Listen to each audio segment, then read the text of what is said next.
Welcome to Samba Samba. Enjoy the video.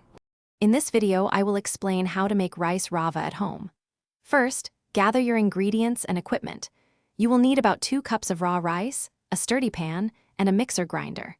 Make sure your rice is thoroughly washed and completely dry before you begin.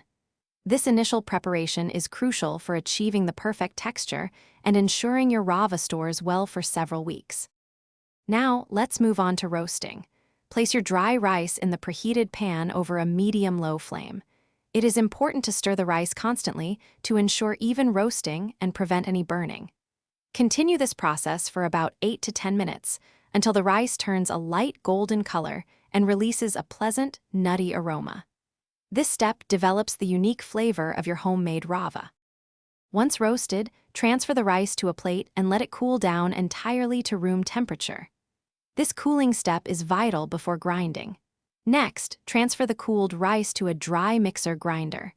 Pulse the mixer in short bursts for about 30 seconds at a time to achieve a coarse, semolina-like consistency. Avoid overgrinding, as this can turn it into a fine flour.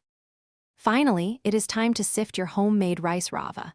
Pass the ground rice through a fine mesh sieve to separate the fine rava from any larger, unground pieces.